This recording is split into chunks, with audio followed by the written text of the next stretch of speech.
Mesdames, Messieurs, bonsoir. Heureuse de vous retrouver pour un autre rendez-vous du savoir. Regain de tension au Burkina Faso après le renversement du lieutenant-colonel Damiba au pouvoir. Euphorie, stupéfaction totale, frayeur, crainte animent de nombreux panafricanistes, mais également l'opinion publique nationale, précisément les Burkinabés à ce sujet.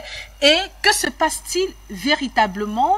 Les raisons évoquées par le mouvement patriotique pour la sauvegarde et la restauration du Burkina Faso, est-ce que ces raisons sont-elles fondées? Et à cet effet, un autre sujet, mesdames, messieurs, à l'ordre du jour, c'est cette affaire des 46 mercenaires ivoiriens. Et à ce sujet, la CEDEAO a mandaté une mission du côté de Bamako, des échanges entre les différents président, le ministre des Affaires étrangères du Togo, mais également le président ghanéen, le président zambien, des échanges assez houleux entre ces différentes personnalités. Mais force a été de constater que cette mission de la CEDEAO est rentrée sans faire une déclaration officielle. Des interrogations fusent de la part de l'opinion publique nationale, mais également internationale. À quoi s'attendre ou alors que peut faire cette médiation? Qu'est-ce qu'on pourrait attendre de cette médiation envoyée par la CEDEAO? Pour en parler, des experts de haute facture. Monsieur Batengene, bonsoir. Bonsoir, Madame Capen. Bonsoir à tous nos copanélistes qui sont dans le Zoom là-bas. Bonsoir à tous les panafricanistes de par le monde. Bonsoir à tous les techniciens qui, grâce à eux, vous avez une retransmission impeccable à l'audio comme au visuel. Bonsoir à tout le personnel de Afrique Média, à la direction générale, aux autorités du Cameroun, particulièrement les forces de sécurité et de défense, ciment de l'unité et de l'indivisibilité de notre cher et beau pays. Nous tenons d'entrée de jeu à adresser tout notre soutien au peuple du Burkina Faso, mais également au peuple de RDC, qui dans les villes de Goma depuis lundi est engagé dans une résistance et une lutte acharnée contre les soldats de la MONUSCO qui ont pactisé carrément avec les forces du M23, si bien qu'à l'heure où nous vous parlons, la ville de Bunagana est encore entre les mains du M23 avec la bénédiction de la MONUSCO. Nous soutenons tous les combattants de la liberté en RDC, tous les panafricanistes, tous ceux-là qui se mobilisent tous les jours. Nous leur disons, continuez ainsi, il faut que la MONUSCO quitte la RDC parce que le régime de RDC devra lui-même se charger de la résolution de cette crise qui n'a que trop duré. 20 ans de MONUSCO, c'est un peu trop. C'est une mission qui est devenue budgétivore dans le monde. C'est une mission qui est inefficace, c'est une mission qui est inutile. L'insécurité continue de prévaloir à l'est de la RDC, alors que les populations avaient beaucoup d'espérance lorsqu'elles ont entendu parler de cette mission-là. Aujourd'hui, il faut que ces forces quittent ce territoire. Il faut une armée républicaine congolaise qui soit mobilisée et que cette armée puisse revenir occuper ses positions et restaurer l'intégrité territoriale de ce cher et grand pays. Il faut donc que les populations de Goma continuent leur mouvement. Nous sommes avec vous. Goma, résistez. Goma, chassez la MONUSCO, ces forces d'occupation qui ne servent pas l'intérêt de votre pays. Merci, Monsieur Batengene, pour votre présence ce soir dans le cadre de ce programme Mérite panafricain des Premières Dames. Vous êtes sociopolitiste. Monsieur Issa Diawara, bonsoir.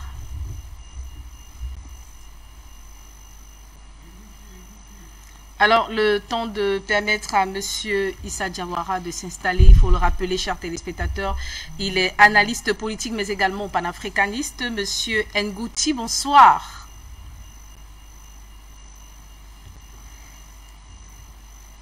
Activez votre micro, s'il vous plaît, Monsieur Ngouti. Un problème de micro. Oui, je disais bonsoir, comment allez-vous, chers journalistes, téléspectateurs d'Afrique Média, et mes salutations au peuple africain, mais également à la société civile française qui nous écoute. Merci d'être là, Monsieur Ngouchi Béanzin. Vous êtes activiste panafricaniste. On rappelle également que professeur Mbelek sera des nôtres, astrophysicien, mais également panafricaniste. Alors, je vais commencer par vous, hein, Monsieur Ngouti. Coup d'État au Burkina Faso. Pour des panafricanistes, ce coup d'État arrive à un moment idoine. Selon vous, stupéfaction totale, crainte vous anime ou bien? Ni l'un ni l'autre. Vous savez, à un moment, les Africains, la société civile africaine est tellement désabusée que les coups d'État sont aussi des fois les bienvenus et peuvent changer les choses. N'oublions pas, si nous prenons le cas du Burkina Faso, que Thomas Sankara est arrivé au pouvoir par un coup d'État. Un coup d'État militaire ne veut pas forcément dire que ce n'est pas une mauvaise chose. Ça dépend de comment les personnes qui arrivent gèrent le pouvoir. Dans le cas de Damiba, nous avons été les premiers à alerter la société civile africaine en disant « Attention, ce monsieur travaille pour le système français, travaille pour l'oligarchie française. » Et donc, de notre côté, la confrérie des frères panafricains et la Ligue, on se désolidarise et que nous appelons à ne pas soutenir. Le temps nous a donné raison. Pour ce qui vient de se passer, nous disons que nous sommes en train d'observer la situation, de collecter les informations qui nous arrivent, analyser et savoir réellement si ceux qui viennent de renverser Damiba seront pour le peuple ou pas.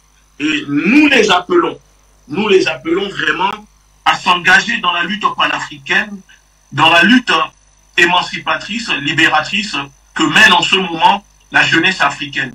Et s'ils s'engagent et s'ils prennent la même voie que le Mali, alors nous allons les soutenir et nous allons appeler la jeunesse, le peuple africain à les soutenir.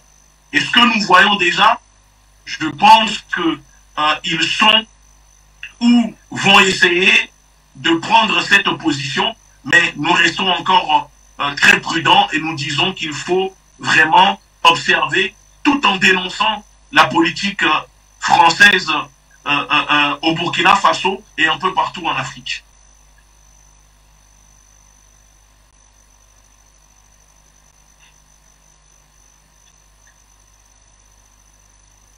Merci, Monsieur Ngouti, pour ce premier jet d'intervention.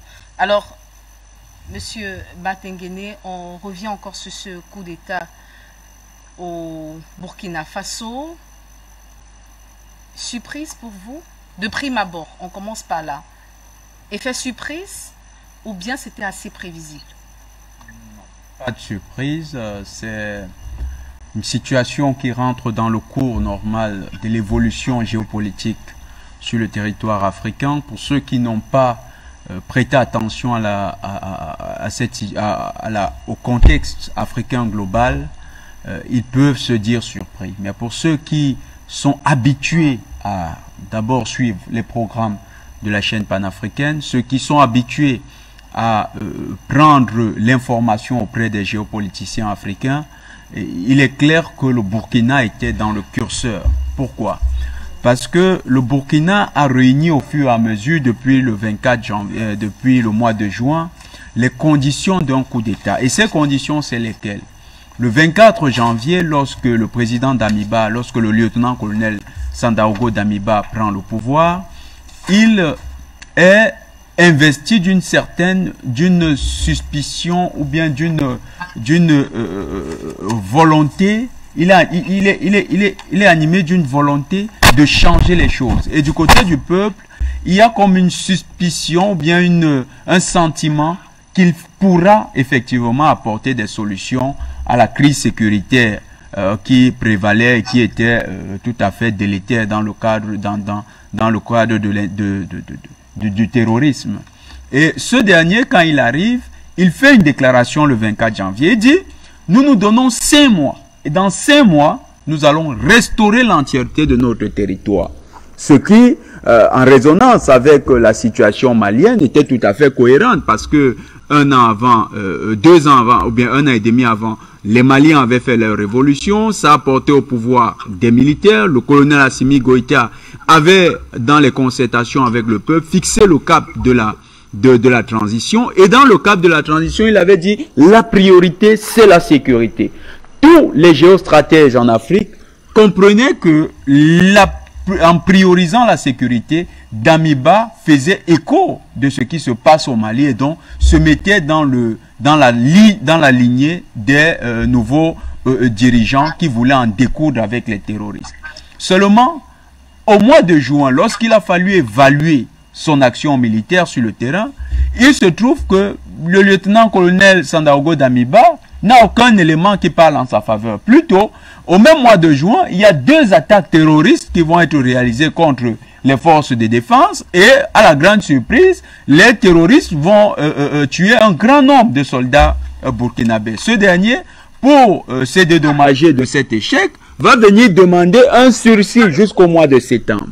Nous étions donc dans la période du délai de rigueur jusqu'au mois de septembre, et en septembre, au mois de septembre, dimanche dernier, il s'est produit encore une attaque spectaculaire où les terroristes ont attaqué un convoi de ravitaillement de l'armée burkinabé et ils ont endeuillé de multiples familles. Le bilan provisoire donnait 11 morts sur le carreau le jour de l'attaque.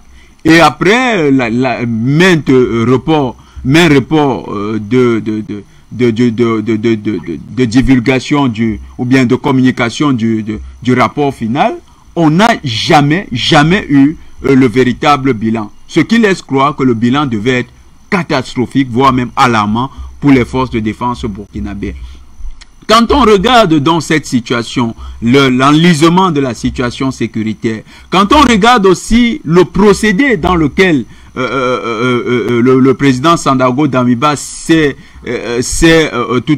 pris pour gérer l'État burkinabé, au lieu que de marquer une rupture avec un certain type d'acteurs, notamment la société civile qui décriait les relations avec la France, au lieu que de s'aliéner ou bien de se rallier au discours de la société civile, il a plutôt été un continuateur. Il s'est inscrit comme étant un des défenseurs, un des héritiers du compaorisme. Or, le compaorisme, c'est-à-dire l'attitude qui vise à suivre la ligne fixée par Blaise Compaoré, c'est une ligne qui a déjà été décriée par l'ensemble du peuple burkinabé. Il ne faut pas oublier que Blaise Compaoré a été balayé par une révolution populaire en 2014 dans ce pays. Donc, M. Sandaogo Damiba, dans son compaorisme, est allé d'abord discuter, a d'abord échangé avec le président de Côte d'Ivoire, avec qui il avait de très bonnes relations. Il a, de concert avec ce chef d'État, il a décidé de ramener Blaise Compaoré sur le territoire du Burkina, alors que Blaise Compaoré est condamné. Il est sous le coup d'une condamnation et il a fui. Il a refusé de comparer devant les tribunaux burkinabés. Sandaogo Damiba, dans cette posture-là, qui était donc le chef de l'État et qui était le garant de l'État de droit, a encore dévoyé l'État burkinabé. Il a ramené Compaoré, narguant ainsi tous les juristes et tout le pouvoir judiciaire burkinabé, leur montrant que l'on pouvait se passer du pouvoir judiciaire, que ce pouvoir était un pouvoir tout à fait secondaire et sans réelle efficacité. Et il a présenté Compaoré à l'ensemble du peuple pour dire au peuple, vous le voyez et vous n'allez rien faire. C'était une manière de narguer ce peuple. C'était difficile à digérer cette situation. Il y a un autre camouflet qu'il a essuyé. Il a essayé au tout début du mois d'août, il a essayé, c'était d'ailleurs une donne qui a commencé à la fin juillet, une donne dans le cadre des jeux de la stratégie états-unienne et surtout de l'OTAN, de reconquérir les territoires les terroirs où ils étaient en difficulté en Afrique.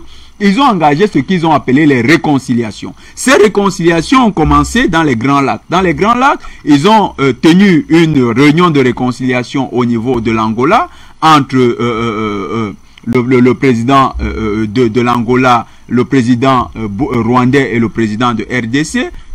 La situation elle-même a accouché d'une souris. Ils ont continué avec le Burkina Faso. Au Burkina, il fallait réunir les 8 chefs d'État, c'est-à-dire les 8 présidents, ceux qui ont précédé Damiba, et donner l'image d'une rencontre qui a accouché d'une réconciliation entre les leaders du Burkina Faso. Là encore, il a essuyé d'un camouflet parce que Au lieu de 8, ils se sont retrouvés à 3. Et Roch-Marc Christian Kaboré, qui est son prédécesseur, qui a été balayé par une révolution populaire, il a été empêché de participer à cette rencontre du fait des manifestations populaires. Donc c'est les populations qui sont allées dire « Roch, tu n'iras pas à cet endroit parce que nous ne voulons pas de cette réconciliation factice. » Et dans ce cocktail explosif, en fait, ce cocktail explosif qui a commencé à se constituer avec le retour de Compaoré pour narguer les populations,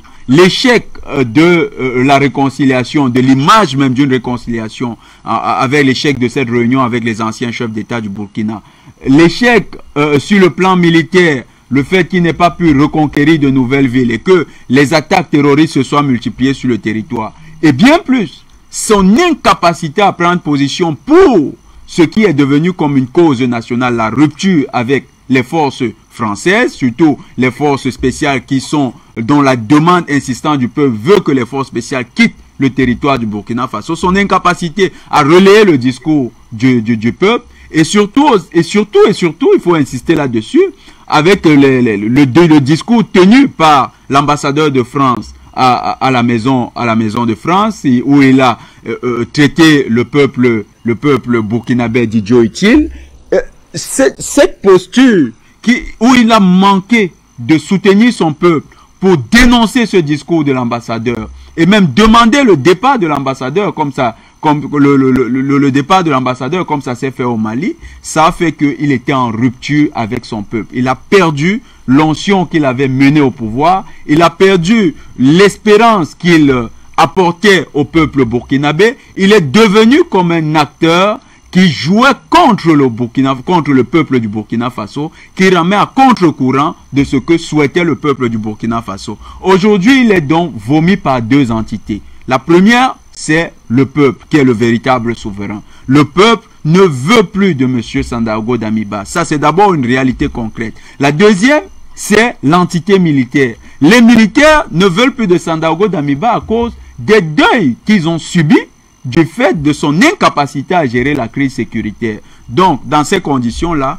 le cocktail explosif s'est créé du fait de son incapacité à bien gérer le Burkina. Aujourd'hui, il paye les frais de cette situation et c'est pourquoi pour nous qui observons la scène burkinabé, ce n'est pas une surprise.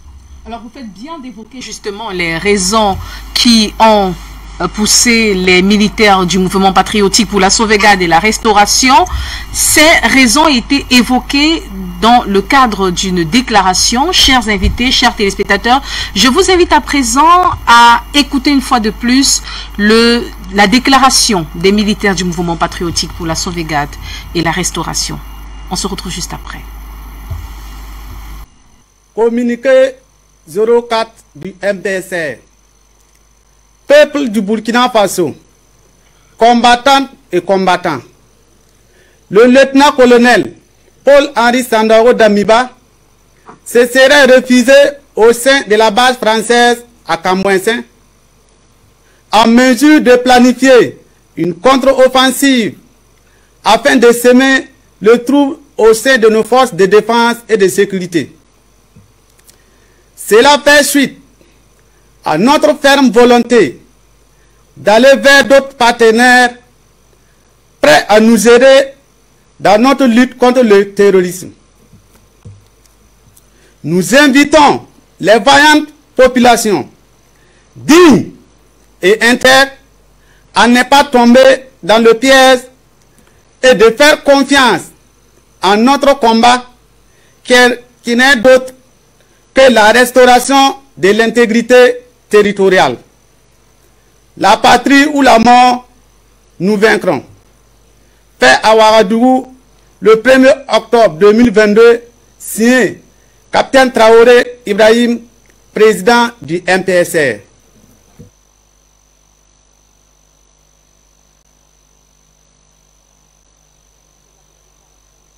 Du mouvement patriotique pour la sauvegarde et la restauration. Et à cet effet, déjà, M. Issa Diawara, bonsoir. Et merci d'être là ce soir. Finalement, on a pu avoir une bonne liaison. Oui, je pense qu'on a une bonne liaison. Bonsoir à vous, madame. Bonsoir à mon frère et ami, mon très cher Jonathan au plateau. Bonsoir, j'ai vu peut-être Ebouti doit être en Zoom. Bonsoir à tous ceux qui sont en train de suivre Afrique Média. Et je salue toute l'Afrique qui est en train de se libérer, madame. Merci dans le cadre de ce programme. Professeur Mbelek, bonsoir.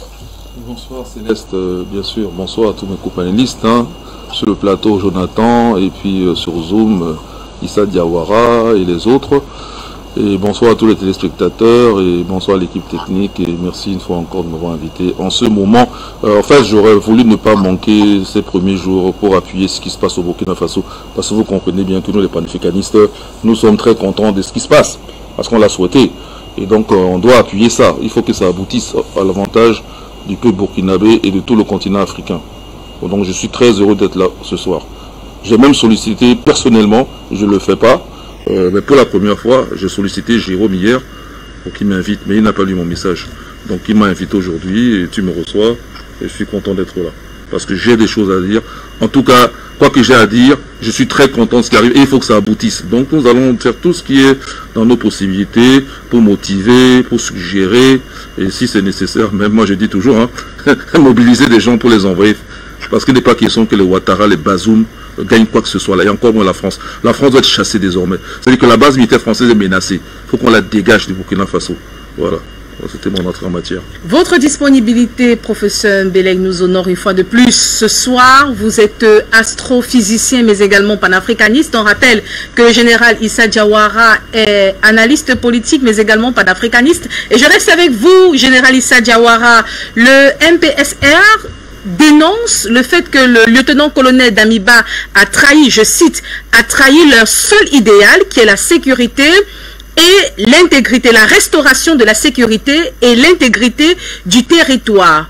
Il s'agit là d'un idéal porté haut par le mouvement patriotique pour la sauvegarde et la restauration, un idéal qui, selon les militaires qui ont fait ces déclarations, vous l'avez si bien écouté tout à l'heure, ont souligné que le colonel Damiba a trahi cet idéal, une raison fondamentale, selon ces militaires, qui justifie ce renversement du colonel Damiba. Quelle est votre grille de lecture?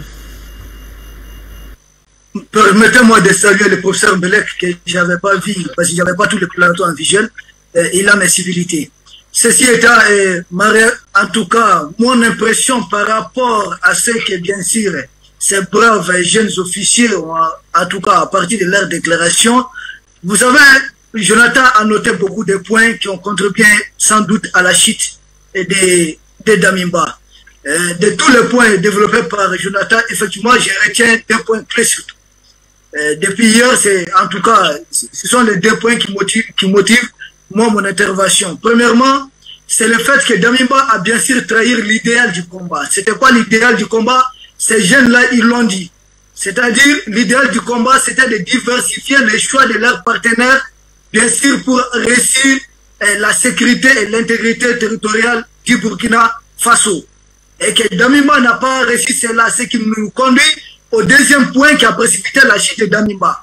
Pourquoi il a trahi cet idéal de combat? Damiba a trahi cet idéal de combat pour ses ambitions personnelles et bien sûr des ambitions politiques. N'oubliez pas qu'il a enlevé son treillis militaire et qu'il a trahi, en tout cas qu'il a troqué contre dorénavant des vestes et cravates dans des salons fêtés.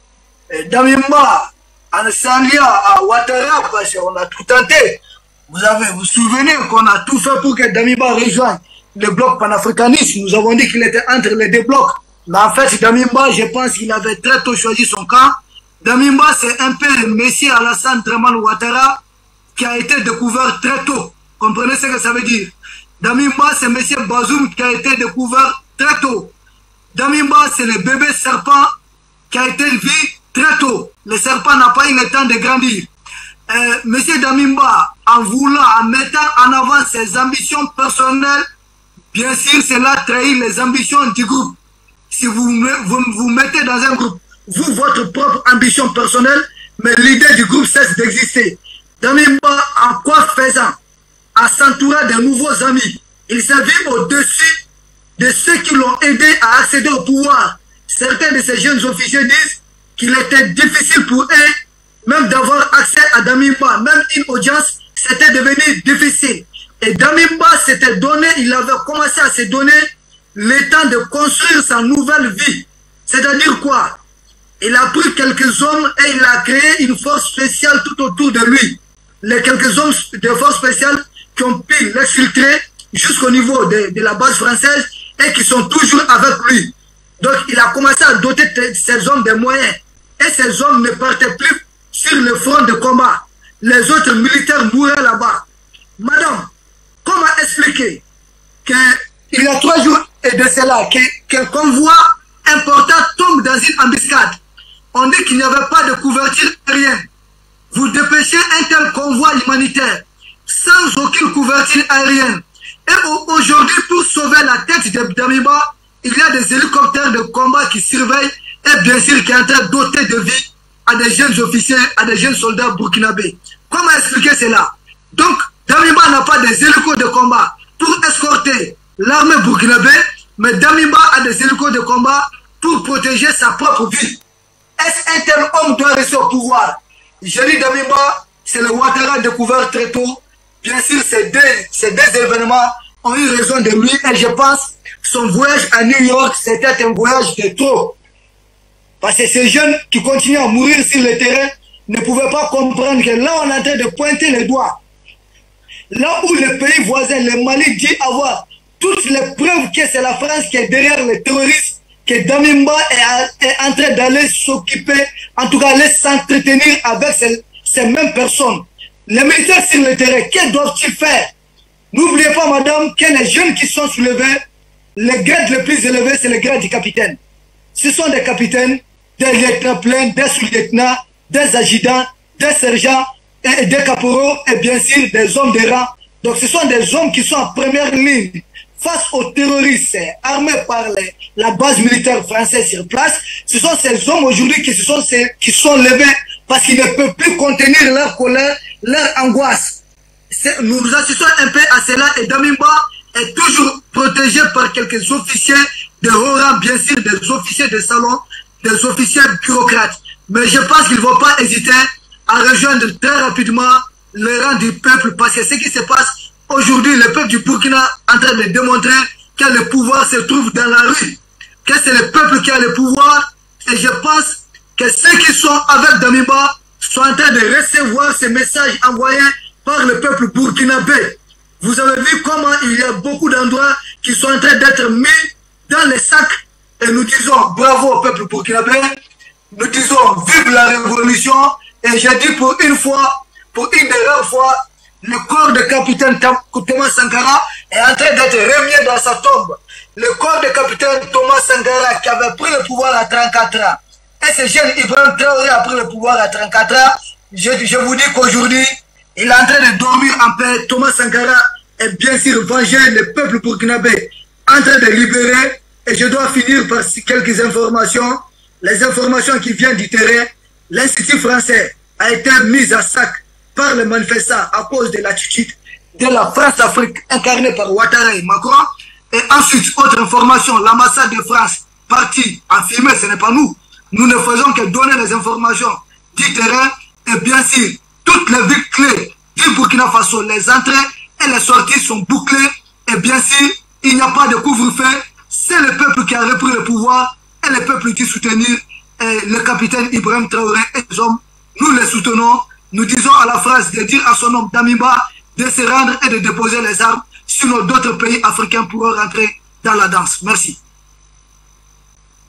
Intervention générale Issa Diawara, et à votre suite, il convient de souligner que voilà, la représentante du Quai d'Orsay a dénoncé, du moins c'est la France, a dénoncé les violences, ce que ces derniers, la France a qualifié de violence, a dénoncé justement le feu qui s'est propagé du côté de l'ambassade de France à Ouagadougou. Et merci infiniment pour ces informations fraîches. À coup sûr, avant la fin de cette émission, nous aurons justement un correspondant de Ouagadougou, autant pour moi, qui nous apportera assez d'informations pour permettre aux téléspectateurs de pouvoir s'enquérir de façon fraîche et de façon précise des informations des événements, autant pour moi, qui se vivent du côté du Burkina Faso. Alors, professeur Belek, la question de la dégradation de la situation sécuritaire au Burkina Faso a été évoquée. par les Burkinabés, mais également le MPSR. Ce fléau, selon vous, vous est familier ou alors il s'agit d'une affirmation gratuite de la part des Burkinabés? Non, le fait qu'ils s'expriment, c'est clair. Tout à l'heure, Jonathan a bien fait remarquer qu'il y a eu un convoi qui a été attaqué par les terroristes. Il y a eu 11 morts, 28 blessés et 50 civils dont on n'a plus de nouvelles. Bilan provisoire, il faut le rappeler, un bilan provisoire. Il y a un autre village qui a été attaqué. Les gens ils meurent, il y a plus de 1000 morts et 2 millions de déplacés. C'est énorme, hein. Les terroristes sont à 20 km de Bobo-Dioulasso, la capitale économique. Donc, non, c'est une réalité. C'est-à-dire que il y a un plaisantin, enfin, il a voulu une faible plaisanterie, qui a prétendu faire la guerre au terrorisme. Il s'agit de ceux d'Amiba. Voilà. Mais en réalité, c'est juste un France-Africain, c'est pas lui qu'on voit, hein. C'est juste un France-Africain de plus qui était commissionné. Alors je vais décrire un peu leur pédigré, ces gens-là qui croient nous tromper. Alors qu'est-ce qu'on fait? Parce que j'en ai connu quelques-uns, hein. Voilà, des incompétents formés à la va-vite par la France. En fait, ils ne sont pas formés, on leur donne un diplôme, ils passent un séjour plus ou moins agréable en France, aux frais du contribuable de leur pays d'origine bien sûr. Et alors on leur donne quelques diplômes pour se faire valoir. Monsieur Ouattara en fait partie, c'est un nulard. Excusez-moi, c'est pas une insulte, c'est un jugement. Je préfère le dire tout de suite, je n'insulte pas, je juge. Si vous me permettez de juger. Vous avez la parole. Voilà. Donc c'est un jugement, c'est juste un jugement. C'est-à-dire qu'ils ne sont pas à niveau. Voilà. Donc ça vaut 0, nul. Voilà. Et donc, voilà, ces gens-là, on fait quoi? Parce qu'ils ont voulu nous emmener dans un rêve en fait, qui était un mauvais cauchemar. Nous faire croire que dès qu'ils ont adoubé quelqu'un, tel est ceci, tel est cela, c'est-à-dire que l'Occident a adoubé quelqu'un. L'Africain n'a plus qu'à approuver. L'Africain n'a plus qu'à le prendre comme un dieu, puisque l'Occident l'a adoubé, puisque.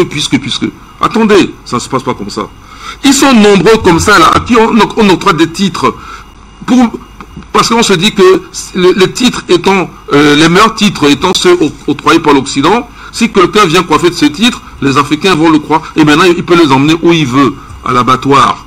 Voilà. Et donc c'est le rôle de cas de cette Damiba. Son rapport, moi je l'ai lu, j'ai dit ici, la première fois j'ai été invité pour parler, donner mon avis après le coup d'État fait par ce Damiba, enfin fait par les militaires, parce que lui c'était un parmi, mais c'est lui qu'on a mis en avant, voilà, et ça remonte déjà, c'était janvier ou février, hein, janvier même je crois, hein, voilà. Janvier, le 24 janvier. Janvier, voilà, 2022, et j'ai regardé le rapport de monsieur qu'il a fait, son rapport de fin d'études là-bas à Saint-Cyr, mais je vous dis c'était 0. C'est du copier-coller. C'est juste les rapports, comme le dirait la presse française, en ce qui concerne le tourisme au Sahel. Il n'y a rien. Où est l'activité intellectuelle dedans? 0. Alors, donc, j'ose pas faire la comparaison parce que ça ne mérite pas. Hein. Je pensais à Abdoulaye Maïga, docteur en sciences politiques. Ça, c'est une vraie thèse de doctorat que j'ai regardé également. Hein. C'est un élève qui m'a fait suivre. J'ai regardé. Et je ne suis pas du domaine, mais on sent même la structure, l'argumentation, la présentation. On voit là quelqu'un qui a réfléchi. Et je suis sûr qu'il a réfléchi même plus. Mais vous savez, vous donnez quelque chose, on vous remet votre titre. Si vous allez au-delà, ça ne sert même à rien. Parce que en tant que militaire, vous n'êtes pas là pour donner des secrets. Il ne faut quand même pas exagérer. En même temps, il faut quand même que vous ayez le titre. Parce que si vous commencez à ne pas trop les plaire, mais quand même, il y a une activité intellectuelle qui démontre que vous êtes capable d'eux. Voilà. Mais ce n'est pas le cas de Damiba. Donc, tout ce qui est négatif et qui a emmené à ce putsch a déjà été révélé, donc relevé et révélé, donc je ne reviendrai pas là-dessus. Et ce monsieur qui s'est réfugié à l'ambassade, non, à Barkhane, non, la mission militaire au camp française, des forces spéciales françaises. Voilà. Attendez, vous luttez contre le terrorisme. Il a été démontré par A plus B. Tous ceux qui sont responsables politiques africains écoutent Afrique Média, entre autres. Écoute les chaînes panafricanistes. Et que disent les chaînes panafricanistes depuis plusieurs mois, voire même des années déjà? Que le terrorisme dans le Sahel est l'œuvre de la France. Que dit le Mali il n'y a pas longtemps? Le Mali où ce Damiba a été voir Assimi Goïta pour nous tromper, on lui a dit qu'on a les preuves. Quand Damiba va voir Assimi Goïta dernièrement avant l'aller à l'ONU, le Mali a déjà présenté sa plainte à l'ONU. On a des preuves que la France supporte les terroristes. Qu'est-ce que tu vas te réfugier maintenant chez les Français? Donc tu es avec eux, donc tu es terroriste, donc tu étais pour qu'on tue les militaires. du Burkina Faso, quand les enterre n'importe comment, il n'y a pas de sépulture, on ne s'occupe pas des veuves et des orphelins, et en plus, la population en paye aussi le prix. Hein? On laisse les djihadistes couper les ponts, il ne fait pas être ravitaillé, et quand on veut ravitailler, c'est vous encore qui donnez les positions des militaires qui vont arriver. Vous voyez? Je dis que ce monsieur mérite qu'on l'arrête et qu'on le juge, et avec une peine sévère à la fin. Donc, si c'est nécessaire, il faut attaquer la garnison française s'il n'ivre pas ce monsieur. Je dis oui. Pourquoi? Parce que ce qui n'a jamais eu lieu peut avoir lieu maintenant. On peut faire des choses inédites maintenant. Le Burkina Faso peut faire appel au Mali, à la Guinée et même au Cameroun. C'est nécessaire. À l'instant où on parle, il faut que les gens comprennent qu'on est en guerre et qu'on doit la gagner. On est sur notre territoire, on doit la gagner. On doit désormais les mettre hors de tenue et bouter les forces françaises hors de l'Afrique. Plus de bases françaises en Afrique, même pas à Djibouti. Et encore moins aux Comores. Et même, je vais même jusqu'à Madagascar. Les îles Éparses. Il faut les chasser tous de là. Parce que ce sont des ennemis. Le régime Macron en particulier. Oui. Donc, le cas d'Amiba, il faut mettre la main sur ce monsieur-là. Si les Français sont sages, ils le donnent. Après tout, ils n'avaient pas donné Sylvanus Olympio. Et il s'est fait assassiner devant même l'ambassade américaine. Si. Alors, donc il donne Damiba. Nous, on va le juger, on ne va pas être assassiné comme ça. On va le juger. On ne va même pas l'assassiner. On va le juger, il aura la peine qu'il mérite. Et ça sera un exemple pour tout le monde. Merci pour ce premier jet d'intervention. Tout le monde, c'est-à-dire tous les France-Africains traîtres. Les traîtres, ouais. Merci pour ce premier jet d'intervention, monsieur professeur Mbelek. Alors, général Issa Diawara, avant de prendre monsieur Nestor Podassé qui vient justement de nous retrouver, il est activiste panafricaniste burkinabé qui vit actuellement la situation. Alors, avant de prendre monsieur Podassé, monsieur Issa Diawara, très rapidement, monsieur Ngoutou, s'il vous plaît. Monsieur Ngoutou, très rapidement. Ngouti, j'y arrive finalement. Alors, monsieur Ngouti. D'accord. Nous ne vous recevons vraiment pas. Bah, si je suis là, je vous entends, madame. Alors, merci d'avoir établi la liaison. Des frictions qui arrivent après des soulèvements populaires pour de nombreux Burkinabés. Le Burkina s'est libéré de la France, car Damiba était aux ordres de la France et de tout le bloc occidental. Alors, renversement du lieutenant-colonel Damiba, libération totale du Burkina, selon vous? Je ne dirais pas que le renversement, pour le moment, de Damiba signifie la libération totale du Burkina. Mais par contre, je dirais que les revendications primaires du peuple burkinabé est très simple.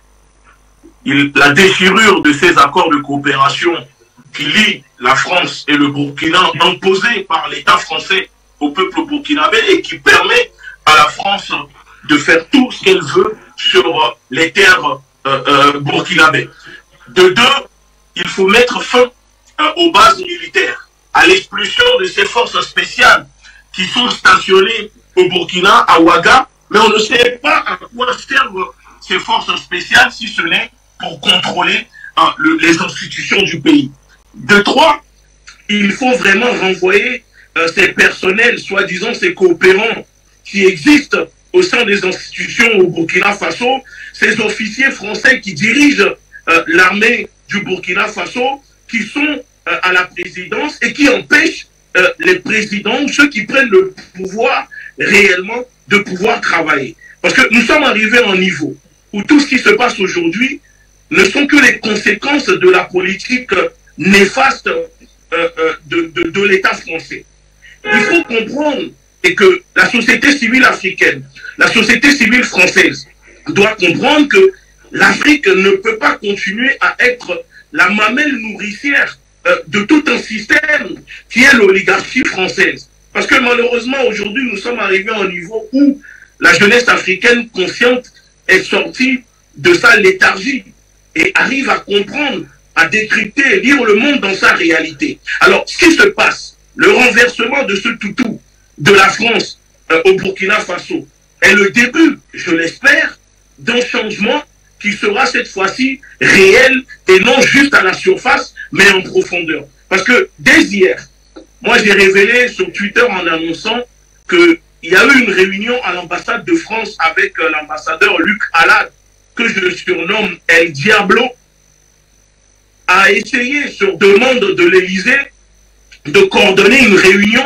pour tenter de calmer les militaires pour maintenir Damiba au pouvoir. Cela a échoué et j'ai révélé également que Damiba a eu protection grâce, encore une fois, à ces forces armées françaises. Souvenez-vous, qui ont déposé Roch Kaboré, qui ont tiré sur les populations au Burkina quand il y a eu le coup d'État de soi-disant Damiba, où Damiba a pris le pouvoir. Jusqu'à aujourd'hui, on ne connaît pas le nombre de morts ni de victimes. Ce sont les mêmes. Et j'ai parlé de ça il y a 24 heures. 24 heures plus tard, les militaires eux-mêmes sont venus le confirmer en disant que Damiba se serait réfugié au sein des bases militaires françaises. Et tout cela, à chaque fois, coordonné à l'ambassade de France au Burkina Faso. Parce que 80% des problèmes du peuple burkinabé, la clé pour débloquer cela, c'est l'ambassadeur de France au Burkina Faso. Il faut que cette fois-ci, le peuple burkinabé demande l'expulsion pure et simple de l'ambassadeur Luc Alad, alias Diablo. Il a fait des victimes aux Comores. Les Comoriens peuvent vous dire qui est ce monsieur. Donc, ce n'est pas n'importe qui, Luc Alad. C'est le bras sécurier de ce système que la France utilise au Burkina Faso. Et le faire partir permettra au peuple burkinabé de mieux contrôler leur lutte, de mieux sécuriser ce qu'ils sont en train de faire. Parce que tant que ce monsieur sera au Burkina Faso, parce que c'est lui qui dirige la situation, c'est lui qui dirige les missions et qui coordonne tout ce qui se passe. Le confrère a bien rappelé qu'il n'hésite pas à insulter le peuple burkinabé, à mépriser le peuple burkinabé. Donc nous sommes arrivés maintenant à un point de non-retour où la démocratie occidentale ne va plus vomir sa démagogie sur les populations africaines. Les dictateurs africains doivent tous s'éloigner du gouvernement français, de l'oligarchie française et de son hypocrisie. Si ce n'est pas le cas, ils seront à chaque fois déposés, soit par des militaires patriotes, soit par le peuple. Parce que le vrai pouvoir, ce ne sont pas les armes ni les militaires, mais c'est le peuple. Et aujourd'hui, le panafricanisme est là pour appuyer, pour soutenir. Donc, ce qui se passe au Burkina, nous restons toutefois vigilants, nous continuons d'observer et nous disons aux populations que les populations doivent utiliser leur force, leur pouvoir pour faire en sorte que cette fois-ci, leur lutte ne soit pas volée par des démagogues, par des pantins, par des menteurs, par des personnes qui servent l'oligarchie française. Parce que oui, au sein de nos populations et parmi nous, il y a des négriers, hein, ces négriers négroïdes comme pendant l'esclavage qui aidaient les Occidentaux à vendre leurs propres semblables pour pouvoir paraître, comment dire, se sentir bien auprès de ces personnes. Et c'est le cas de Damiba, parce que Damiba était, je suis désolé, mais la déchetterie de l'oligarchie française au Burkina Faso. Le peuple a fait confiance à Damiba, même si nous, depuis le début, on n'a pas fait confiance en Damiba, et il a trahi la confiance du peuple.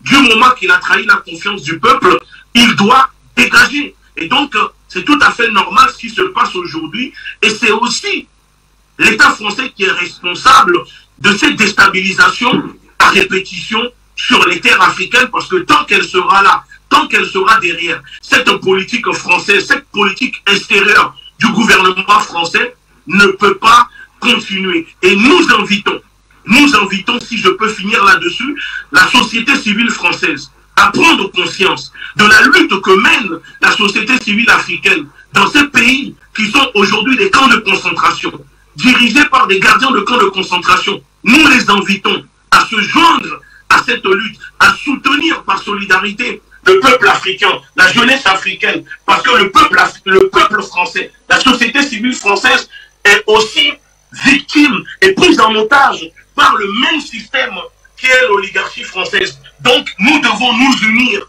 avec la société civile française consciente pour faire tomber ce système qui n'hésite pas à exploiter les peuples pour le gouvernement visible. pour cette intervention. Alors, Monsieur Nestor Pedassé, nous l'avons précisé, chers téléspectateurs, que nous aurons, avant même la fin de ce programme et avant la fin de la première thématique, Monsieur Nestor Pedassé, burkinabé, activiste panafricaniste, qui vient fraîchement avec de nouvelles informations concernant ce regain de tension, il faut le dire, ces soulèvements populaires pour dire non à la France, et cela a été perceptible avec l'ambassade. Si vous avez la parole. Réaction à ce qui se vit au Burkina Faso, précisément à Ouagadougou. Et je salue votre copanéliste, et avant tout propos, je voulais demander pardon à mon frère Egoussi Bienzin, parce que dès les premières heures du coup d'état de Damiba, il m'avait dit Nestor, c'est un coup d'état fait par l'armée française. Mais je vais vous dire la raison qui a fait que j'ai répliqué à Egoussi Bienzin en ce moment. Les jeunes capitaines qui viennent de prendre pouvoir, je suis en contact avec eux et qui m'avaient dit patientez un peu, dans 6 mois, on va rectifier le tir. Donc, il ne faut pas nous exposer. Raison pour laquelle je les défendais en m'en prenant à Bienzin. Vous comprenez maintenant. Dans 6 mois, on allait reprendre les choses en main. Mais laissons les choses aller de cette façon d'abord. Il ne faut pas tout de suite qu'on va dire que c'est ainsi. On risque d'avoir plus d'opposition sur nos chemins. Raison pour laquelle je les défendais. Mais bon, ça c'est le langage de communication. Humblement, je te demande pardon. Merci. Voilà, c'est la famille. Voilà, donc, ce qui se passe aujourd'hui, c'est que depuis hier, aujourd'hui matin à 5 h, j'ai coupé toute communication avec tout le monde. Si ce n'est pas ce soir que j'ai repris à 17 h parlant, que j'ai repris la communication. J'étais sur le terrain pour coordonner les opérations, comme a brûlé le consulat et l'ambassade, et actuellement tout est en feu. Donc, on a... Parce qu'un général, quand il veut mener des opérations, il ne communique pas trop. Parce que les gens aiment trop demander ta position. Donc, il fallait que je sois sur le terrain pour bien coordonner. Et tout de suite, Bobo a commencé par le consulat. D'abord, le consulat est parti en feu. Après l'ambassade, j'ai appelé les camarades de Ouaga. J'ai dit, allez, mettez le feu à Ouaga parce que la ville mythique de Bobo vient de démarrer. Et vous aussi, exécution. Donc, actuellement, nos camarades sont en place, Kéfo Amoro. Nous avons quadrillé toute la ville. C'est nous, on a le contrôle. On a barré toutes les villes. Personne ne peut rentrer, personne ne peut sortir. Ouais, personne ne peut rentrer, personne ne peut sortir. Donc, je tenais à dire aux gens que tout ce que nous disons ici tous les jours, ce n'est que le début du commencement. Il suffit de passer de la phase théorique et à la phase pratique. À l'école, il y a des moments où on vous enseigne la théorie, mais allez-y faire la pratique. Nous avons écouté Afrique Média depuis 2012 jusqu'à aujourd'hui. S'il n'y a pas de résultats, c'est que nous sommes des mauvais élèves. Nous devons avoir des résultats. Raison pour laquelle j'encourage toute la jeunesse africaine partout à faire la même chose. Les Ivoiriens, vous démarrez le 8. Ne démarrez pas petit, démarrez fort. J'ai donné toutes les stratégies sur ce plateau chaque fois que j'interviens.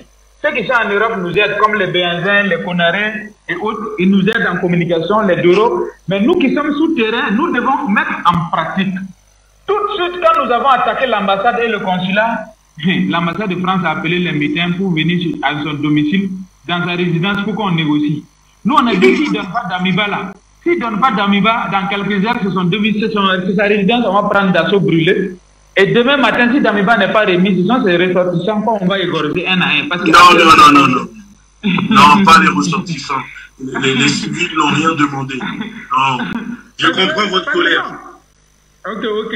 On va maîtriser. Parce qu'actuellement, comme je l'ai dit, les aéroports sont fermés. Et les voies terrestres se sont fermées, donc ils ne peuvent pas sortir.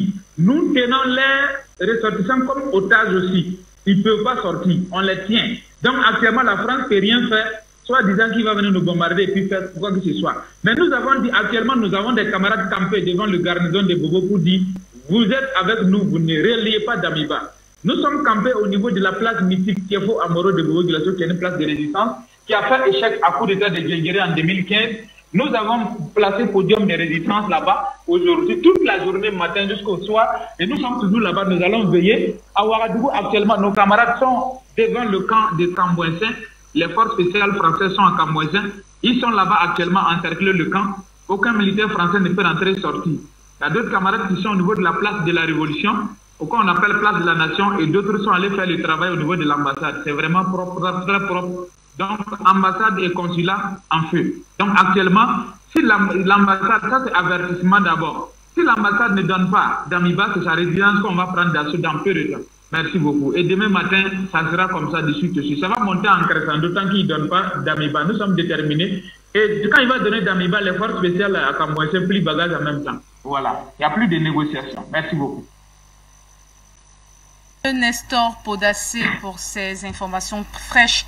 Merci tout également pour ce décryptage de l'actualité du côté du Burkina Faso. Mais il convient, chers téléspectateurs, mais surtout chers invités, de préciser que Afrique Média, c'est la libération véritable de l'Afrique, c'est l'éveil considérable des consciences, sans violence, s'il vous plaît, sans violence. Il est important de le souligner. Alors, Général Issa Diawara,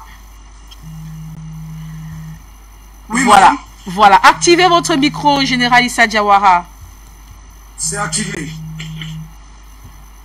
Alors, la CEDEAO, il faut le dire, renversement du lieutenant-colonel Damiba, la CEDEAO, je cite, trouve inopportun ce nouveau coup de force au moment où des progrès, d'après la CEDEAO, des progrès ont été réalisés grâce à la diplomatie et les efforts de la CEDEAO pour un retour méthodique à l'ordre constitutionnel au plus tard le 1er juillet 2024. La CEDEAO dénonce haut et fort ce renversement du lieutenant-colonel Damiba.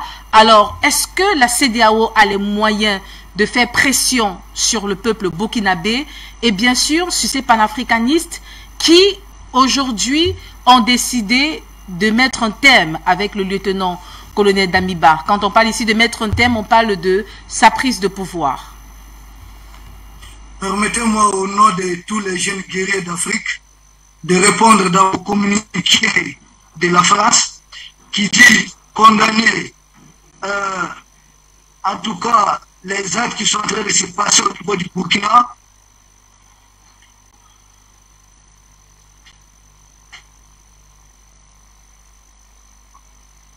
Au général Issa Diawara de retrouver cette liaison avec nous. Monsieur Batenguede, je vous renvoie cette question. La CEDEAO a-t-elle les moyens véritables de stopper cet engagement, cette abnégation des Burkinabés, mais également des panafricanistes pour la libération totale du Burkina Faso? C'est prétentieux pour la CEDEAO de prendre cette posture. C'est prétentieux et c'est suicidaire. Parce que si hier, et c'est une manière de paraphraser le très brillant et le très digne Premier ministre par intérim du Mali, le colonel Abdoulaye Maïga, si hier nous étions une centaine, aujourd'hui nous sommes des millions et demain nous serons des milliards s'il le faut. C'était de façon prémonitoire mais aussi de façon analytique une manière de brosser le tableau de ce qu'est la puissance et la dynamique même du panafricanisme aujourd'hui en Afrique. Pour le cas de la CEDEAO, hier, ils avaient affaire avec quelques panafricanistes qui étaient parfois des leaders éclairés. C'était Kwame Nkrumah, qu'ils ont évincé par coup d'État. C'était le président Thomas Sankara, le capitaine Sankara, qu'ils ont fait assassiner lâchement par le criminel Compaoré. C'était le président Laurent Gbagbo, qu'ils ont lâchement évincé du pouvoir à la suite d'un coup d'État où les Nations Unies ont été instrumentalisées et qui a porté le criminel despote sanguinaire actuellement dirigeant de la Côte d'Ivoire, Alassane Dramane Ouattara.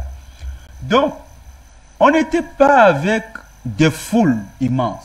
Mais en Côte d'Ivoire, on a quand même remarqué que même s'il y avait un leader éclairé, il avait réussi à partir d'une communication, parce qu'il avait cette communication que nous avons adoptée avec Afrique Média, il avait cette capacité de transmettre au peuple, de révéler au peuple les réalités du pouvoir africain. Un pouvoir qui est en otage, un pouvoir qui n'est véritablement pas un pouvoir, c'est un pouvoir d'exécution si c'en est un, et jamais un pouvoir de prise de décision véritable des destinées de sa population. Le président Laurent Gbagbo, avec cette communication, a réussi à gagner la sympathie des populations africaines. Et on a vu, quand le coup d'État ouattariste a été porté par les forces Wagner de France, on a remarqué que derrière lui, il y avait une marée humaine ivoirienne qui s'était constituée, mais aussi un état d'esprit panafricaniste qui avait commencé à prendre en Afrique. Aujourd'hui, tenter une offensive contre un leader panafricaniste ou bien contre un peuple panafricaniste, c'est courir un risque. Le risque d'un embrasement. Un embrasement sous-régional, un embrasement régional.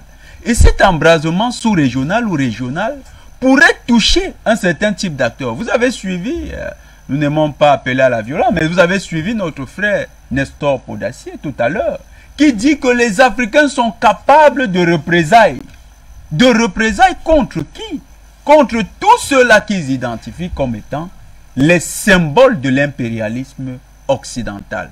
Parce que ce que nous avons découvert avec Afrique Média et tous les grands panafricanistes, le très brillant président Badakani, Bertrand Tachinda, le professeur Mbelek, et tous ceux qui, le pasteur Fanga, tous ceux qui se relaient ici, nous avons découvert que, en fait, l'Occident manipule les chefs d'État dans le but de mieux piller les ressources africaines, de s'arroger le monopole d'exploitation des ressources africaines et de créer les conditions idoines que l'on remarque sur le continent, que ce soit européen ou bien états-unien. C'est ces gens-là qui sont responsables, les véritables responsables de la misère en Afrique.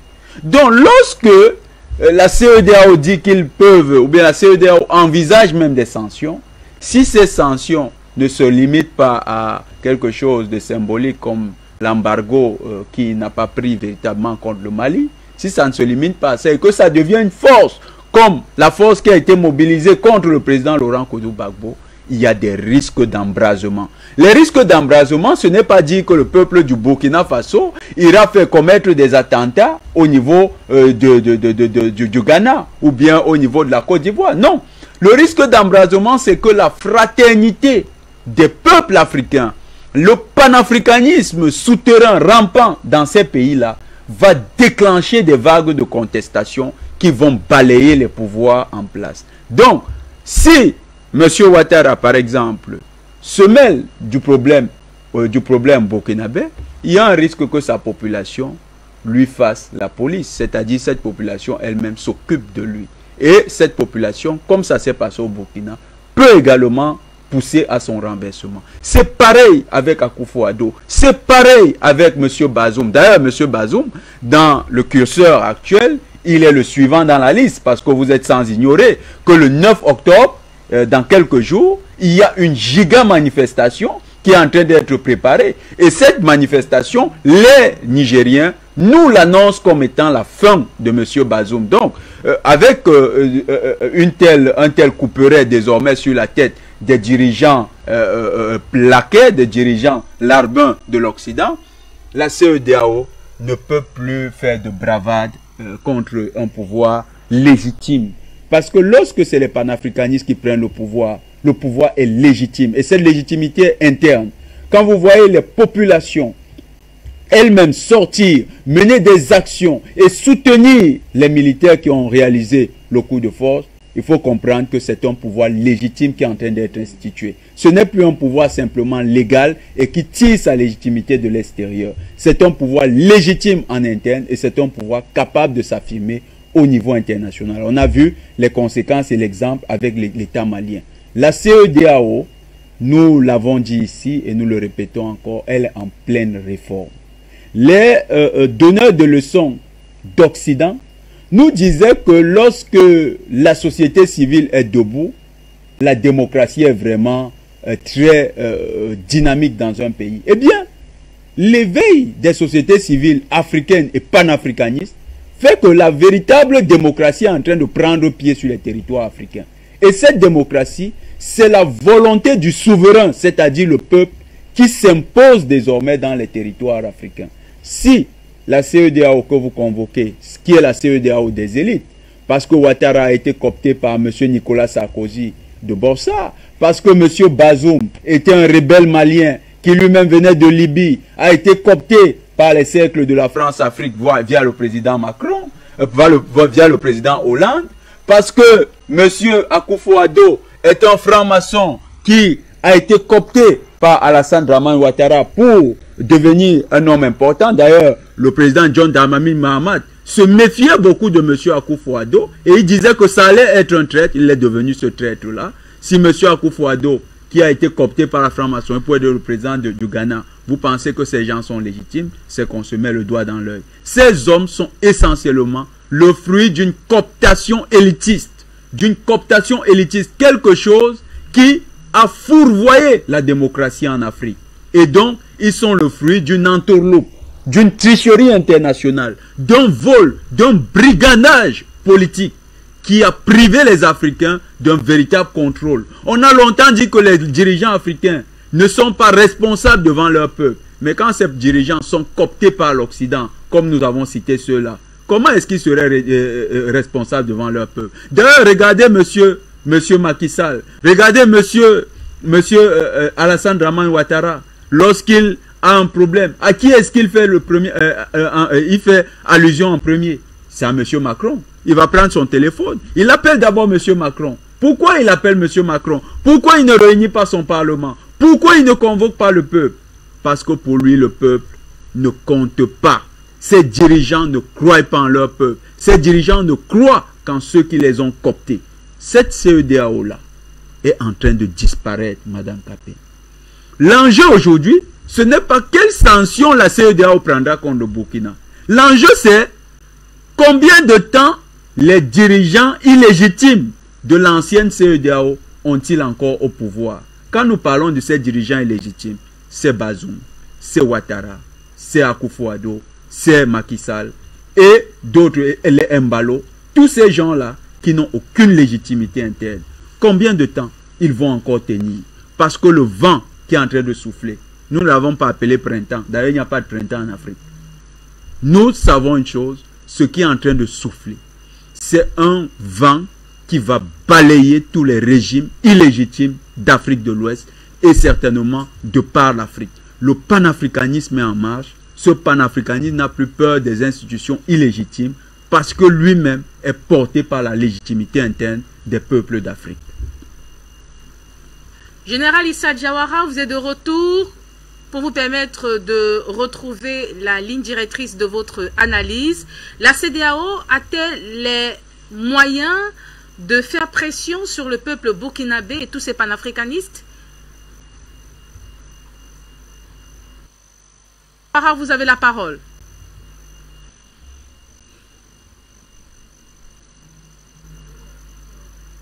Allô, oui. Nous vous recevons, Général Issa Diawara, vous avez la parole. La CEDEAO, selon vous, a-t-elle les possibilités, les moyens, ou alors peut-elle mettre en place des mécanismes forts pour faire pression sur ce peuple burkinabé qui est déterminé et surtout sur ces panafricanistes qui supportent, qui soutiennent haut et fort la cause des Burkinabés? Madame, permettez-moi de condamner d'abord dans la mesure de réciprocité le communiqué de la France qui dit condamner toutes ces violences au niveau du Burkina. Et je condamne fermement la violence de la présence des bases militaires françaises en Afrique au nom de toute la jeunesse africaine qui se bat. La CEDEAO dit condamner dans la dernière rigueur ce qui se passe.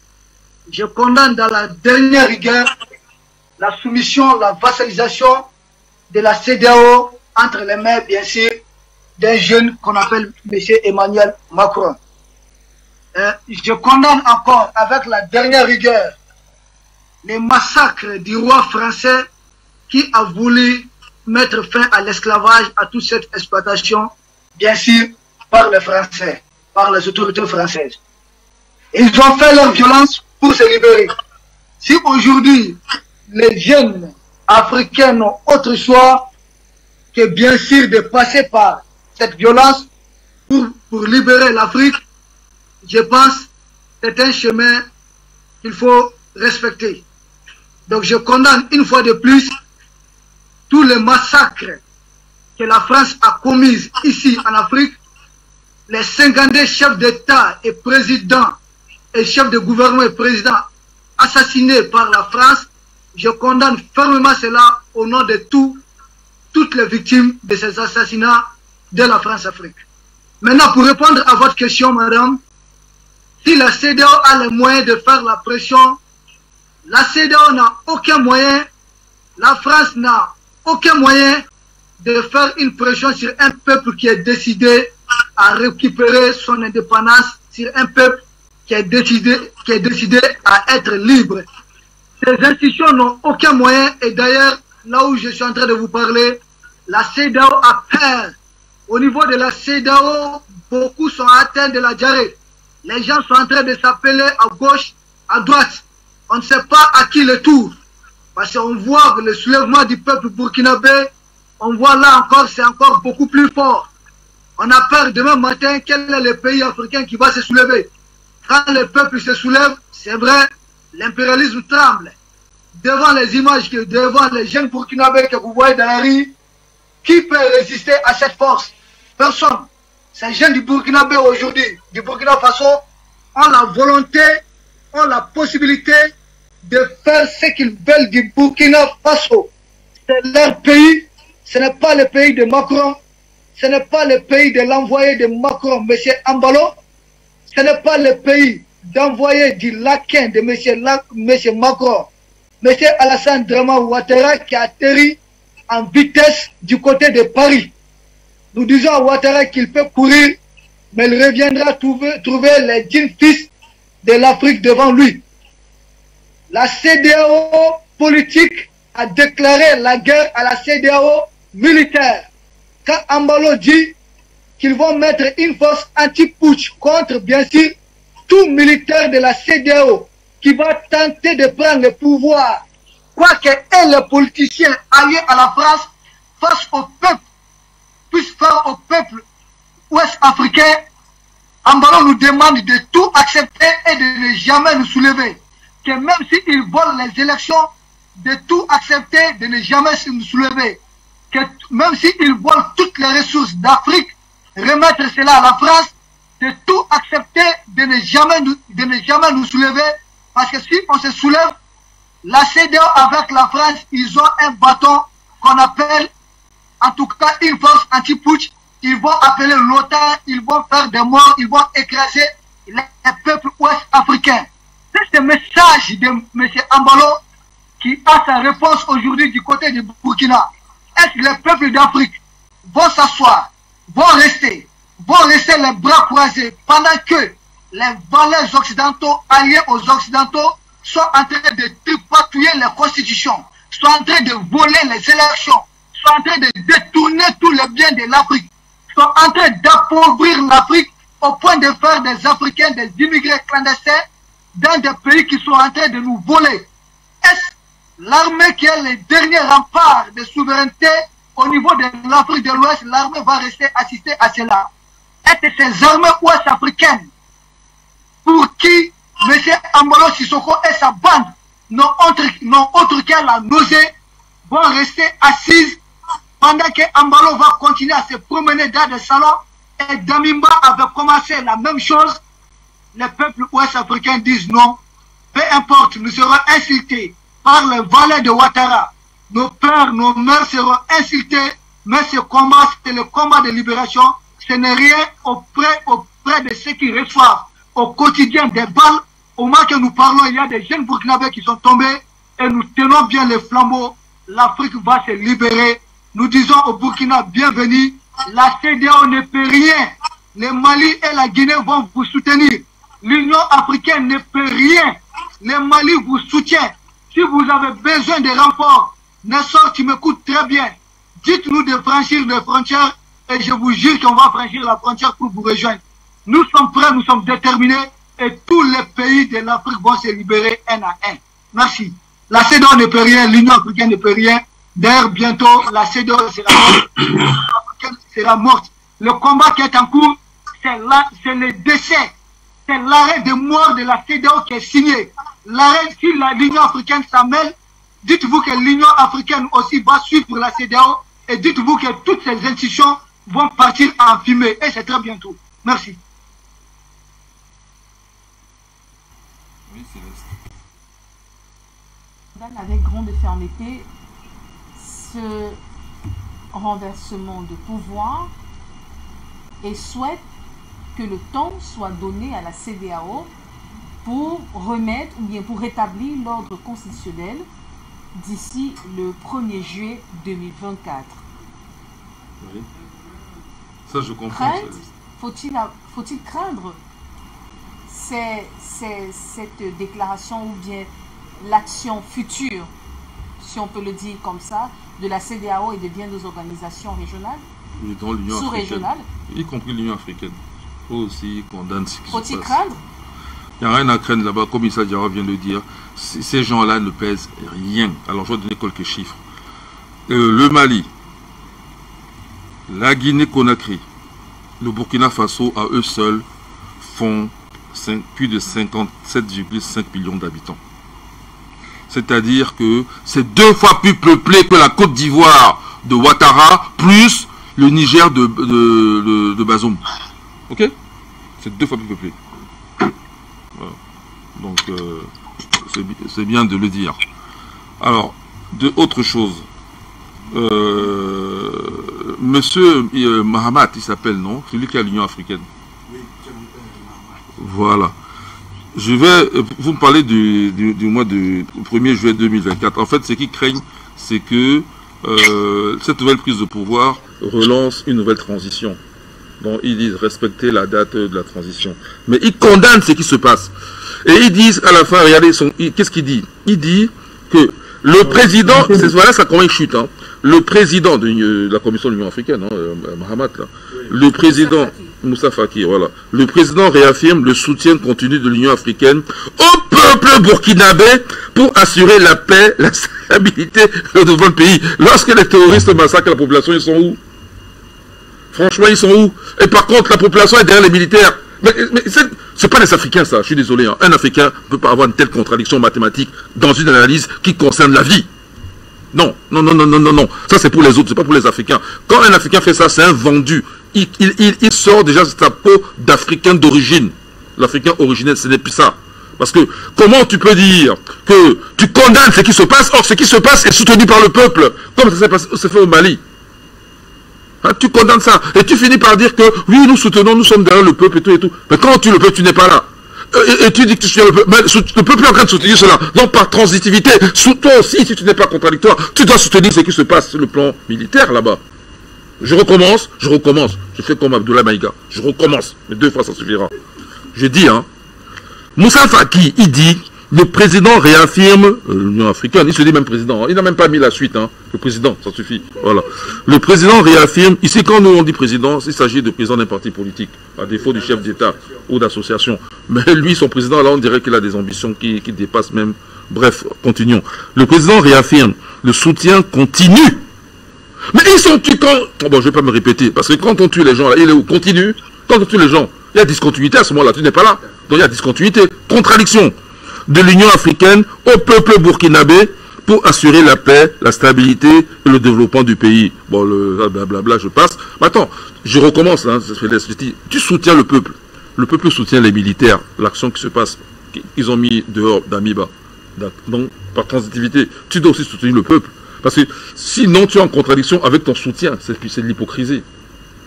Ça, c'est, voilà l'analyse pour l'Africain. Alors, donc, autre chose, moi je dis que la nouvelle transition qui va se mettre en place demande, on a écouté tout à l'heure, hein, de changement de partenariat, parce que le partenariat actuel est mortifère. Le partenariat avec la France est mortifère, c'est lui qui crée le terrorisme. Ça a été démontré au Mali et eux-mêmes s'en rendent compte sur le terrain. Donc il faut un nouveau partenaire. Le partenaire en question, c'est la Russie. C'est la Russie qui a fait ses preuves en Centrafrique et aussi bien au Mali, mais pas seulement. Hein. Mais ici au Cameroun alors, ben, partout en fait. Voilà, je ne vais pas aller jusqu'à Cuba, Vietnam, vous connaissez l'histoire. Bon, le partenariat, on parle de la Russie d'aujourd'hui, a fait ses preuves. Donc c'est ça que le peuple demande. Et l'armée se conforme, et l'armée qui subit tous ces massacres inutiles. Attendez, la vie d'un Africain, ça vaut rien. Donc ils ont mis ceux d'Amiba dehors, et maintenant ils vont faire entrer la Russie. Et en faisant entrer la Russie, la France aussi dehors. Il y a donc cet axe que nous souhaitons. Cet axe, Ouagadougou, pour citer les capitales, Bamako, Conakry pour l'Afrique de l'Ouest. Mais je leur dis également, n'oubliez pas, mais je pense qu'ils le savent, il y a le canal Cameroun aussi. Nous ne parlons pas ici en vain. Il y a aussi le canal Cameroun. Hein, beaucoup de gens veulent présenter le Cameroun comme un pays de France-Afrique. Si le Cameroun est un pays de France-Afrique, comment ça se fait que nous parlons de là? C'est ceux qui ne connaissent pas. Oui, mais je parle, il diffuse ce genre de messages bizarroïdes là. Comment ça se fait que nous sommes là et nous sommes en soutien? Donc ça dit que c'est faux, ok? Donc maintenant il faut de l'audace. L'audace en question consiste, pour ces jeunes militaires, regardez, le jeune, c'est Ibrahim Traoré, 34 ans. Ils ont donc de l'audace de la jeunesse. Il faut de l'audace et encore de l'audace. Osez vous alliez directement avec vos frères. Damiba allez là-bas en hypocrite. Alliez-vous directement avec le Mali, qui est déjà allié avec la Guinée. Créez une force militaire commune. Pas le G5 Sahel, on s'en fout. Pas le G5 Sahel. Créez une force militaire commune. C'est le début de cette union panafricaine que nous souhaitons tous. Et maintenant, chassez ces terroristes de ce territoire. Et l'espace que vous allez acquérir tous ensemble servira pour libérer les autres. Le prochain, on avait prévenu Damiba. Avant, on avait prévenu Kaboré. Ils n'ont pas écouté. On est en train de prévenir Bazoum. Bazoum, tu entends? C'est ton tour, hein? Jonathan l'a dit tout à l'heure. C'est sérieux, hein? Parce que la personne qu'on excite le plus là-bas, qui subit les soubresauts, mais qui ne comprend pas, c'est toi, Bazoum. Désolé pour toi. Donc, sois sage. Nous, on n'est pas là pour demander que les nôtres disparaissent mystérieusement et bizarrement. Donc, on laisse ça aux Sétiens. Ok, moi on te dit que laisse la place parce que tu n'es pas à ta place là. Tu laisses la place tranquillement. Le plus tôt tu le fais, le mieux c'est bon pour toi et pour le peuple bien sûr. Voilà. Parce que sinon tu vas finir comme Damiba et on ne sait jamais, peut-être même pire. On ne sait jamais. Le peuple en colère, on ne sait jamais. Bon, une fois que Ouattara, oui, j'ai entendu qu'il est dit en France là-bas. Une fois que le cas de Bazoum va être réglé, parce que c'est une question de jours ou de mois maximum, hein, ça sera le coup de Ouattara. Et quand ça sera fini avec Ouattara, je crois que les ados n'auront plus qu'à se coucher. Non, parce qu'ils n'auront compris. Non, je parle de le Ghanéen, Akufo. Il faudra qu'il parle. Non, c'est ça, il n'aura plus qu'à se coucher. C'est du français. C'est une façon de dire français. Le problème de Jerry Rawlings qui est posé sur la table, le meurtre de la mort de Jerry Rawlings pose aujourd'hui un gros problème au Ghana parce qu'il se trouve que Jerry Rawlings a été empoisonné avec une lettre qui lui avait été adressée par un inconnu. Et jusqu'à présent, ça n'a pas été élucidé. Aujourd'hui, c'est un grand camouflet dans la scène politique ghanéenne. Et le premier suspect dans cette histoire, c'est Akufo-Addo. Pourquoi? Parce qu'il se dit que Jerry Rawlings, quand il a réalisé son coup d'État, parmi les personnes qui ont été touchées, il y a le père d'Akufo-Addo. Donc, il y a un alibi et plusieurs soupçons remontent à Akufo-Addo. Et puisque Jerry Rawlings avait adressé une lettre bien avant à Akufo-Addo dans le cadre de ce qui se fait actuellement dans la sous-région en lui témoignant sa désapprobation avec la politique qui menait son rapprochement avec Ouattara. Akufo-Addo n'avait pas accepté, il n'avait pas aimé les remontrances de Jerry Rawlings. Donc il y a un gros problème qui est en train de naître au niveau du Ghana et nous ne devons pas simplifier cela. Ok, on va revenir sur le Burkina Faso si vous me permettez. C'est pour dire qu'il y a encore un autre remarque que je vais faire à ce niveau-là, c'est que lorsque l'Union africaine, bon la CEDEAO est vendue, bon on vient de parler de Akufo-Addo là, lorsque l'Union africaine condamne ce qui se passe, moi je pose une question. Je pose même deux questions. La première c'est que, il condamne ce qui se passe, mais ça veut dire qu'il valide ce qui s'est passé avant. Attendez, on va remettre qui au pouvoir? C'est Cameroun qu'on va aller chercher maintenant pour remettre au pouvoir. Mais non, mais attendez, ce n'est que la suite. Quand la Révolution française a commencé, elle ne s'est arrêtée qu'au dernier révolutionnaire qui a rendu les armes, et puis il y a eu restauration. Donc c'est la même chose.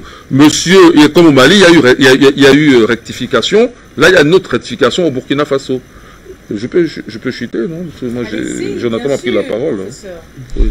Donc, bah sinon je suis déstabilisé. Alors là, pas facilement. La deuxième chose que je voulais dire, c'est quoi? C'est que lorsque je parlais justement de l'Union africaine, voilà, qui veut condamner quelque chose alors que ce n'est qu'un processus qui doit arriver à son terme. Le terme, c'est justement, pour reprendre ce monsieur à son nom, à savoir Mahamat, Fakir, le terme, c'est lorsque le peuple sera justement en sécurité et se sentira gouverné par des gens auxquels il fait confiance. Et donc c'est là que c'est l'occasion pour moi de dire que il n'y a aucune raison. Si vous avez signé effacé, qu'on écarte les militaires du pouvoir à l'heure actuelle. J'ai écouté hier le président Bandakani qui faisait remarquer qu'au Burkina Faso, au moins 6 présidents sur 8 sont des militaires. Et nous sommes là au Burkina Faso. C'est peut-être qu'il y a des activités aujourd'hui, ce soir. Alors, donc, ça veut dire quoi? Lorsqu'un pays est en état de guerre, quels sont les gens les plus compétents pour mener la guerre? N'est-ce pas les militaires? Alors, si maintenant, on nous dit les civils, on met un civil, vous voyez comment on va nous faire régresser, alors que les militaires sont déjà là pour faire leur travail. Puisque quand l'un d'eux n'a pas été correct, on l'a fait rectification. C'est ce qui arrive à Damiba. Okay? Donc, si maintenant, vous revenez aux civils, donc ça veut dire que des gens qui n'ont pas la compétence pour régler le problème. Donc, ça nous fait reculer puisque du civil, il faut d'abord lui expliquer pour qu'à leur tour, il explique et qui donne des ordres de militaires qui ne sont même pas tout à fait adéquats. Non, les militaires sont à leur place. Donc, il n'est pas question que les gens militaires qui sont dans la transition signent un papier comme quoi ils ne seront jamais... Ils sont candidats. S'ils font leur preuve, ils restent candidats. Puisque nous, c'est ce que nous voulons. Mais qui veut mourir? Si, moi je veux bien mourir, mais pas sans combattre. Vous comprenez? Face à des terroristes, je veux bien mourir, mais pas sans combattre. Nitique, comme ça, Kingoï, pas question. Je traduis, hein, puisque c'est de ça. C'est-à-dire que étouffé comme un porc, il n'en est pas question. Je dois me battre, je suis un homme. Si je dois être attaqué, je préfère me battre. On me prend par surprise, c'est autre chose. Mais sinon, je préfère mourir en me battant, plutôt que étouffé comme ça, là. Donc les militaires doivent être restés au pouvoir s'ils font leurs preuves. On ne reviendra pas des civils. Les civils ne reviendront au pouvoir que lorsque la paix, la vraie paix, pas celle de Mahamat, sera revenue. Donc, messieurs les militaires, ne signez pas un tel accord. Et sachez que nous sommes en guerre avec des incompétents. Puisque, regardez, ces gens-là, ils disent quoi? Tout ce qu'ils disent, c'est pour nous ramener en arrière. Écoutez Mahamat là. Hein, soi-disant. Donc ces institutions sont nulles et non avenues puisqu'elles s'opposent au peuple. Tout le reste c'est de l'hypocrisie. J'ai chuté. Merci pour cette intervention, professeur Mbelek. Alors, monsieur Nestor Podacé, nous sommes en train de refermer cette première thématique. À quoi s'attendre dans les mois à venir? En quelques mots, pour refermer cette première thématique et toucher, pour revenir encore sur cette affaire des 46 mercenaires. À quoi s'attendre? Parce que d'abord, je vais vous expliquer à la situation. Parce que les jeunes officiers qui ont décidé de s'assumer sont des jeunes patriotes intègres, alors que Blaise Compaoré avait corrompu toute l'armée burkinabé, c'est-à-dire les officiers supérieurs à partir du lieutenant-colonel, commandant et colonel général. Tout ça, c'est des corrompus. La plupart sont des milliardaires parce que le Burkina Faso était la base arrière où on utilisait pour aller déstabiliser les autres pays. Et donc, ils sont impliqués dans toutes sortes de trafics en complicité avec Paris. Donc, c'est pourquoi les officiers supérieurs ne veulent pas laisser la place à la nouvelle génération qui ne sont pas trempés dans des affaires louches. Donc, actuellement, il y a 2 tractations. Selon les informations que je viens de recevoir tout de suite, l'ambassadeur de France est en négociation avec les jeunes pour qu'elle filtre Damiba. Moi, je ne dis pas question, Damiba ne doit pas sortir du Burkina Faso. Damiba doit rester. Voilà, il doit faire la prison ici parce qu'il nous a trahis. Et moi, j'ai mis ma crédibilité du panafricanisme en jeu à cause de son faux type, à cause de son double jeu. Ça ne passera pas. Et il a voulu se servir de base arrière pour déstabiliser le Mali de Assimi Goïta. Ça ne marchera pas. Donc, tous ces militaires complices sont en connivence avec la France. Donc, la France veut que les jeunes laissent la place à un officier supérieur en dehors de Damiba et puis ils vont accepter. Moi, j'ai dit aux jeunes là, ne cédez pas. Nous sommes dans la rue. On est là avec vous. Même si c'est 1 an, on va faire dans la rue, on est prêt. Voilà, donc actuellement, il y a des gens qui nous envoient des dons de gauche à droite pour nous soutenir de l'Europe, de l'Afrique, un peu partout à l'intérieur du Burkina Faso, pour qu'on puisse acheter la nourriture, l'eau et donner aux manifestants qui sont sur le terrain. Donc pour ceux qui peuvent le faire, aussi, qui nous suivent actuellement, peuvent le faire à travers Afrique Média, ça peut nous parvenir, il n'y a aucun problème. Ces convergences de lutte, nous n'avons pas besoin de l'argent de l'impérialisme, nous devons cotiser entre nous, petit, si nous sommes nombreux, ça devient grand et ça peut faire grand chose. Voilà comment nous avons fait. La fois dernière, nous avons lancé Colette, le doyen de Konaré a mis sur sa page et les gens ont cotisé, c'est arrivé, nous avons bien fait le travail et voilà au résultat auquel ça aboutit. Donc c'est très formidable. Nous, on ne va pas aller vers les oligarchies pour demander l'argent comme certains OSC l'esport le font et ils ne peuvent pas parler. Nous gardons notre dignité, nous ne sommes pas des panafricains alimentaires, nous sommes des vrais patriotes déterminés pour libérer notre continent. Donc, la France, il y a 2 options, je vous dis bien, il y a 2 options sur la table actuellement. La France veut négocier qu'on exfiltre Damiba à Lomé. Si Damiba va à Lomé, ça sera la même chose comme Blaise à Abidjan. De là-bas, il continue à brûler le pays. on va utiliser Damiba à Lomé pour faire rébellion, pour nous attaquer. Donc Damiba ne sort pas. Les militants, s'ils m'entendent, qu'ils sachent que les nouvelles autorités, s'ils m'entendent, qu'ils sachent que Damiba ne doit pas sortir. Damiba doit être emprisonné ici. Il ne sort pas. Pour Blaise, c'était une erreur. Actuellement, tous les aéroports sont fermés, et frontières terrestres fermées. Donc Damiba ne sort pas. Ça, c'est un. Deux, aucun officier supérieur ne doit prendre la place. Aucun. Je dis bien aucun. Sauf les jeunes que nous connaissons déjà, qui ont l'âge de Thomas Sankara, 34 ans. La plupart sont mes jeunes frères de loin, parce que moi je suis dans les quarantaines. Alors donc, c'est pour dire, ils doivent maintenir le cap. Le plus âgé à 34 ans, sinon les autres ont 33, 32, 30, 31. Bon, c'est des jeunes que je connais bien, c'est mes jeunes frères. Donc, jeunes frères, je vous dis, tenez bon. Tenez bon, nous sommes avec vous. Je vais continuer à maintenir la mobilisation. Tous les panafricanistes que nous suivent ici, sur la page télévision et Afrique Média, sur YouTube, sur la page Facebook, faites des publications et appelez le peuple burkinabé à sortir dans la rue massivement nous rejoindre. Le couvre-feu est levé, il n'y a pas de couvre-feu. Nous allons rester dehors jusqu'à demain matin. On va dormir dans la rue, on va les soutenir, quel que soit le nombre de jours. Mais nous avons besoin d'aide, de soutien. Donc pour ceux qui n'ont pas nos contacts, peuvent passer par Afrique Média pour faire des dons, ça va nous parvenir. Merci beaucoup, que Dieu vous bénisse. Merci, Monsieur Nestor Podassé, pour votre intervention ce soir.